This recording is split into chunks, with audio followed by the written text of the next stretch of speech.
Hello, guys and gals. It's me, Mudahar, and today I want to talk about something near and dear to my heart, and that is Dark Souls 2. Okay, Dark Souls 2, for the record, was the first Dark Souls game I ever played, and I think everyone has an attachment to their first Dark Souls game. I will put this on the record. But I want to talk about a few of the reasons, some of which are objective, some of which aren't necessarily. But I want to talk about a few of the reasons that I think the internet meme on Dark Souls 2 is just totally overblown, it's totally exaggerated, and I think a lot of it is people who just repeat the meme. You know, they want to be part of this group, right? They want to be part of the group think. Okay, well, DS2 is not as bad as people make it out to be. You know, you hear things like, DS2 is a good game, but it's not a good Souls game. It's also a good Souls game, right? And we'll talk about some of this stuff. Number one, Majula. Majula is a great hub world. It's nice, it's chill, it's aesthetically pleasing to the eye, right? And when you go off to these places, you can always come back to Majula, and you got a chill environment, and eventually you have a bunch of people here and stuff like that. Another aesthetically pleasing part is you have the Emerald Herald, right? You have Shanalot here. Shanalot is the best firekeeper in the series, including Elden Ring, including even Sekiro, right? Sekiro's is probably the second best, right? And so, even though it's not a firekeeper, but same purpose, with similar purpose. So, we have those things. Another thing, while we're talking about aesthetics, is that so many areas have their own vibe. You know, most of the series kind of has a dilapidated vibe, but they all look kind of the same. You know, there's no real signs of life to it much, except for the nice areas like in Orlando and stuff. But the whole rest of the game is just totally dilapidated with no sign of any artistry much or life. But when you look at Hyde's Tower of Flame, this is just our random area in the game. You don't see places which are totally random areas in DS1 or 3 look so nice, right? And Orlando gets all the treatment. And so this place, I always thought, when I first came here, I thought, wow, this is a really nice area. And same thing with Majula. And you have places, the entrance to the Iron Keep is nice looking, even though there's a problem there that we'll talk about shortly. Now, another thing I want to talk about, okay, one of people's biggest complaints with Dark Souls 2 is ADP. And so we think about adaptability, the adaptability stat. Another thing people say about Dark Souls 2 is you get so many souls, you can level up so much, right? Well, if you take some of these extra levels, extra souls, invest it into adaptability, you will think that you will have a lot easier time. Now, maybe you played Dark Souls 2 and you thought, man, it takes forever to take a drink out of my Estus flask. Watch this. That is probably much faster than you remember. And that's because I leveled up adaptability. I'm a little bit over leveled, but I'm going to show you my levels here. Okay, I'm in a New Game Plus playthrough. But as you can see, my adaptability is at 25 and my attunement is at 28. Your attunement does some similar things as adaptability, if I'm not mistaken. So, but at like half or a third of the rate or something like that. But anyway, it doesn't do everything adaptability does, but it does a thing or two. So anyway, it's not only iframes, it's animation speed. So, you know, adaptability, this whole problem is totally overblown. It's extremely, extremely overblown. And so, that's one thing I wanted to talk about. Another thing I wanted to get at is the Gank Fest. Okay, let's think about this with an open mind. I don't know when the last time you may have played DS2 is, but I think if an open-minded person would pick it up and play it right now, they would think, wow, the ganks aren't nearly as bad as I thought that they were. Okay? Let's think about some of the other games. Let's think about Dark Souls 1. Think about the places like the Undead Burg, to some extent, Seath's, the Grand Archives to some extent are a little bit ganky. Okay, you have the Tomb of the Giants. You have places like the Catacombs of Carthus. You have multiple areas in the series that are just as ganky as areas in Dark Souls 2. Not every area in Dark Souls 2 is super ganky. You have the Iron Keep, you have the Shrine of Amana, you have a couple other areas that are fairly ganky, but not all the game is like that. And I'm playing the Scholar of the First Sin edition, which is supposedly the one with all the gank. So I've heard that the base version is even better. And so I think this is an overblown complaint. Certainly overblown complaint, and I don't know what, after doing a playthrough recently, I think it's just completely, people aren't going in with an open mind. People are hearing the internet meme and just running with it, right? That's, I believe with all my heart, that's all it is. And so you have all these interesting, good qualities about Dark Souls 2. Another good quality is the variety of builds, the variety of weapons. You can do so much stuff. I don't think it was matched until Elden Ring. Now, Elden Ring, you get all kinds of stuff to do. But in Dark Souls 2, for instance, there's a lot of emphasis on hexes. Now, I'm playing as a hexer build mostly, hexer faith type of build, and we see that I've got a lot of hexes here, more so really than the other games provide.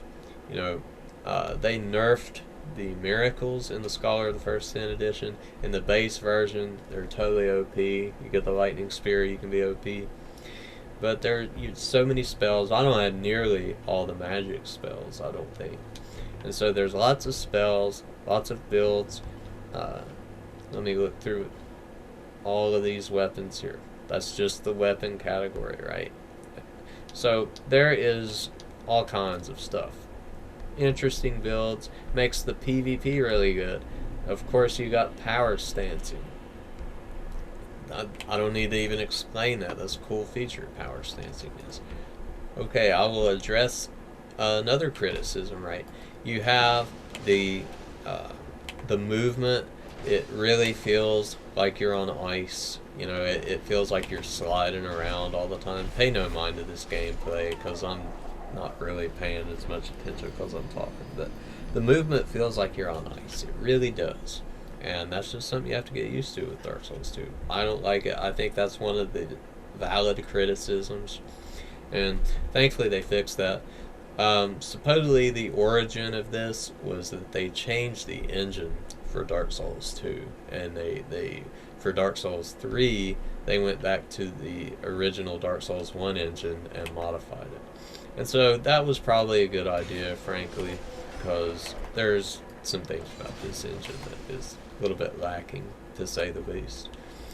Another thing is the hitboxes. People talk so much about the hitboxes.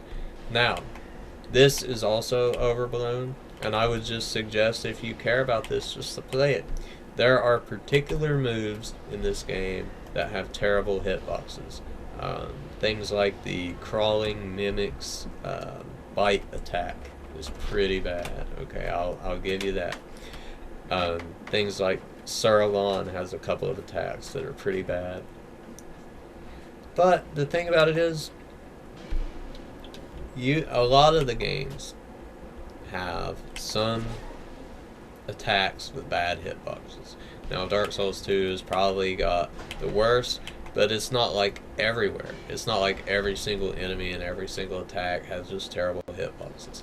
There are some particular attacks and moments with bad hitboxes, okay? It's totally overblown. It's because it's an internet meme. It's a Dark Souls community meme to hate on this game. And it doesn't deserve it. It has its own identity, certainly. It's unique. It's got its own thing going. And that leads me into another aspect of this game that is good. And I can't really show anything on the screen for this. But the lore is absolutely great. It's got good lore. It's got probably the best lore in the series, except for the DLC to Dark Souls 3. The Ringed City and the Painted World DLCs were just top notch. Can't deny that. The whole story with Slave Knight Gale. Man, that is some great writing. That's some of my favorite fictional writing ever. Great story. But Dark Souls 2 has a good lore. Plenty of lore. A lot of stuff to look into. I encourage you to watch some of the videos on it, like from Vati or whoever, the Ashen Hollow, Mitch L. had some stuff.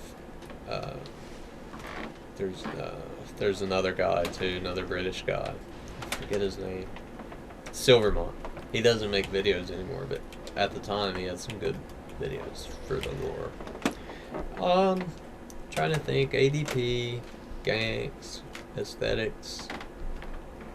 There's some good bosses. Oh yeah, people talk about overloading the bosses. Like there's so many bosses and they're all bad bosses. Now, if you have to kind of change your mindset on this. Not every boss in Dark Souls 2 is meant to be some super epic boss battle. I don't think. At least you can't look at it that way. You have to look at sometimes, it's like in Elden Ring, some enemies that don't really deserve one just have the boss health bar. And so things like the Covetous Demon, I agree, it's a terrible boss. You have Noshka, who's like a rip-off Quelaag, right? And so there are some bosses that are not that great, but there's a lot of cool bosses. Mytha, the Baneful Queen, is a good one. A lot of the DLC bosses are great. Like you got Fume Knight and you got Saruman. Those two bosses are some of my favorite in the series, right? You can't deny that those two bosses are pretty good. They're fun fights. The essence of what Dark Souls is about, those two fights. And so I just get sick of hearing this internet meme about Dark Souls 2. Like it's just simply groupthink. People get enraptured in this groupthink, and it's a bit annoying because Dark Souls 2 does not deserve it. It really doesn't. Hitbox is overblown. ADP is overblown. The boss complaint, totally exaggerated, right?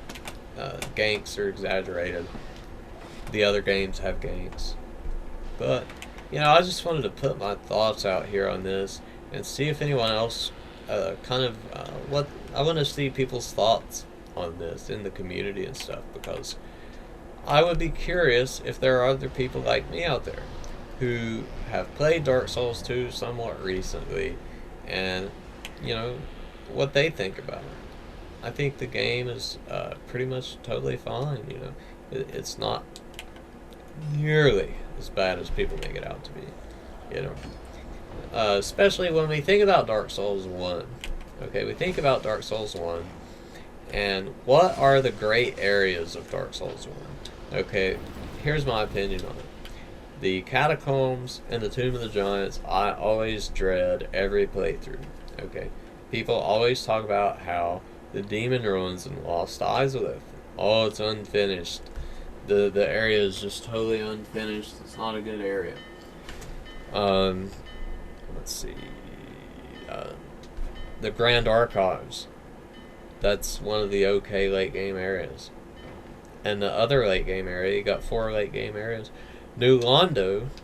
I hate New Londo. I dread going through New Londo every time. So the 4 late game areas, I always dread going through.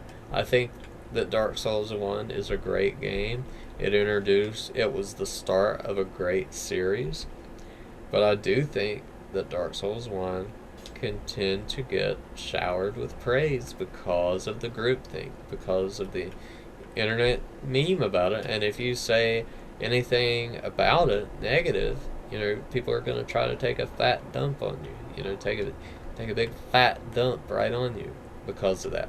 And it's Miyazaki probably does not like having a non-finished game out there, right?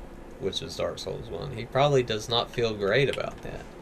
And these late game areas, I always dread going through it. I like up to Ornstein and Smough, and even some of that Like, okay, well, you have before that, you got the Undead Burg, okay, you got the Darkroot Garden, you know, Blighttown, I mean, and the Depths. I mean, there's not a lot of super great areas in Dark Souls 1. It's kind of lacking for awesome areas. Whereas Dark Souls 2, a lot of the area, it's got more good areas. You think about something like the Doors of Theros, right? While it's a small level, it's kind of a gimmicky level in a way. It's got a really cool vibe. It's got, you know, kind of like puzzle solving in a way woven into the level. You know, there's other levels in the DLC like that. The Shoulder, the Sunken City. That's a cool area. You know, there's not cool areas like that. Like, look at this boat in No Man's Wharf that takes you to the Lost Bastille. You know, there just are not creatively cool areas. They're all generic in Dark Souls 1. And, well, let's compare it to Dark Souls 3. Dark Souls 3 has some good areas too. But, you know, when Miyazaki's directing the game, you get a lot more stereotypical levels. Whoever was in charge of DS2 was kind of, seems that they had some ambition, you know, to make something a bit more creative. And that shows up in the lore too. And so, you know, I know this doesn't really go with the theme of the last couple of videos on my channel, but I just wanted to put this up. It's my channel, you know. It's going to be a variety channel, just so you know. Talk about whatever I want to talk about. But I wanted to come on here and talk about this game because it's a good game. And I'm in New Game Plus right now, and I've got the King's Ring and everything, and I enjoyed it so much I wanted to play it again. And so I wanted to put this video up and just kind of see if you guys had any thoughts on that. I'd be curious to hear your thoughts, and if you've watched all the way through, I appreciate it, man. I really do. And so stick around for my thoughts in the future, man, if you'd like.